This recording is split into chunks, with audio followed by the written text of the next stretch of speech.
Hello, this is Dave Sugarbaker, and today is the 16th day of July, the year 2023.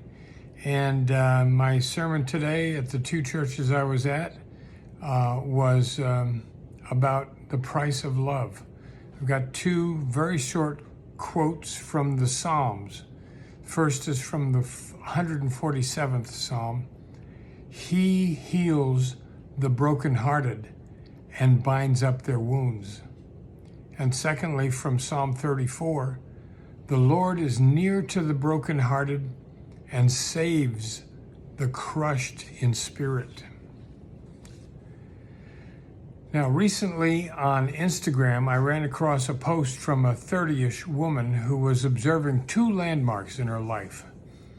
First, she was getting married, and secondly, she was going through the loss of her longtime fur child.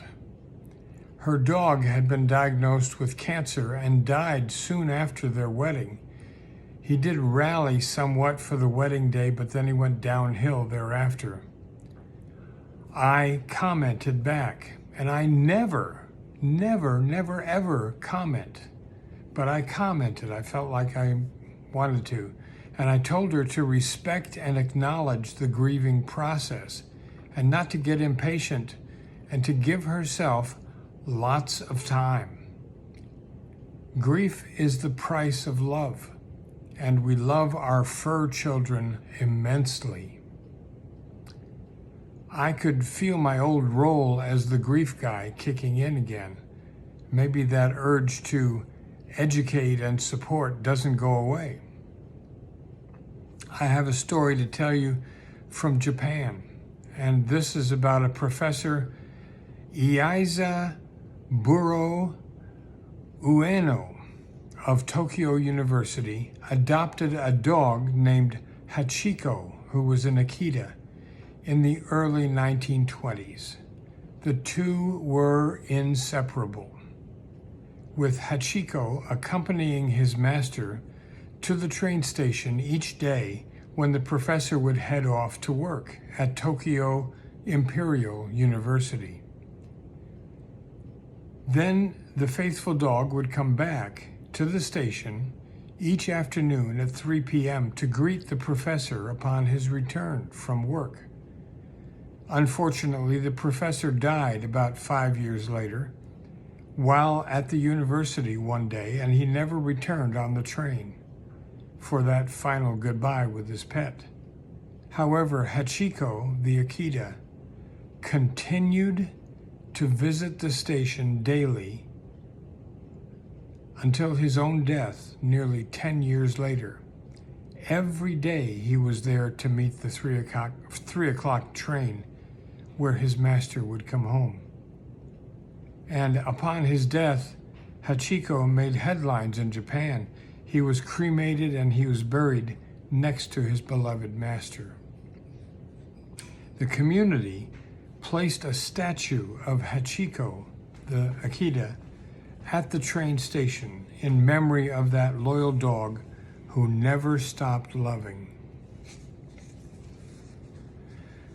Grief is a universal human experience. It's unavoidable. It's so high you can't get over it, so low you can't get under it, so wide you can't get around it, you've got to go in at the door. As the grief guy would say, the only way out is through. We can try to put it in the closet. We can stash it on a high top shelf, out of reach and out of sight. It doesn't help. When a new loss, maybe a small, insignificant loss, comes along, all of the old losses that we wanted to hide come back for a new visit, whether we want them to or not. The 23rd Psalm doesn't say that we get a special pass if we're tight with God. What we get is, even when we find ourselves in the valley of the shadow of death, we don't have to be afraid, because God remains with us. And if God is love, we hear in the New Testament, perfect love casts out fear. So if God's with us, we don't have to be afraid. We don't get a free pass to avoid loss or grief, but we don't have to be afraid about the whole thing. It's part of our life as human beings, and we have to deal with our losses. We need to be extra patient with ourselves as we take all the time we need to come to terms with loss. It's an important part of human life. It can't be rushed. It can't be avoided. It can't be sugar-coated. Now, there are religious philosophies that describe the goal of life as getting to the place where you don't get pushed around by any wants or needs. You extinguish all your wants. You reach a state of equilibrium, supposedly, in which you can't be swayed by yearnings or hopes or fears. If you don't want anything, then you're impervious to disappointment, whether you have it or not. If you don't love anything, you can't be overcome by grief. If you have nothing that you treasure, then nobody can rattle you by taking it away.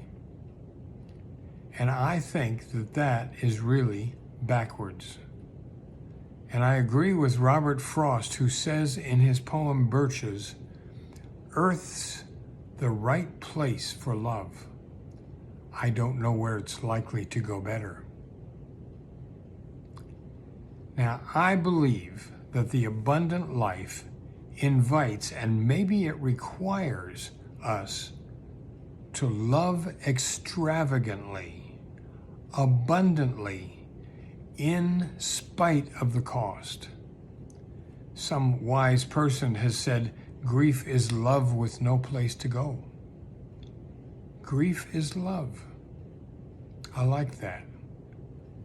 Grief is love.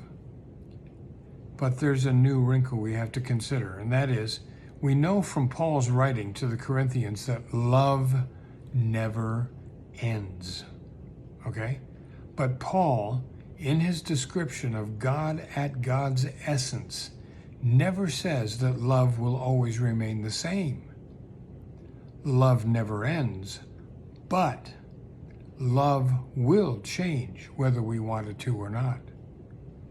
Sometimes I observed to couples that I was counseling with back in the days when I was doing all those weddings, I would observe that sometimes the reasons that you stay married are going to be different than the reasons you got married. Because love grows, love changes, love evolves, even though love never ends. We associate God with love, infinite, abiding love. The focus may change, and we don't like change because change brings loss, right? But love continues. Love endures. Love stubbornly persists. One of our fundamental jobs as human beings is to deal with the evolving presence of love in our lives. God, keep us in your care as we struggle to keep up with love as it changes. We would much prefer that love would always remain exactly the same, but it never does. Now, God bless you. If you find value in this, I'd appreciate it if you'd pass it along. And stay safe. Keep the faith.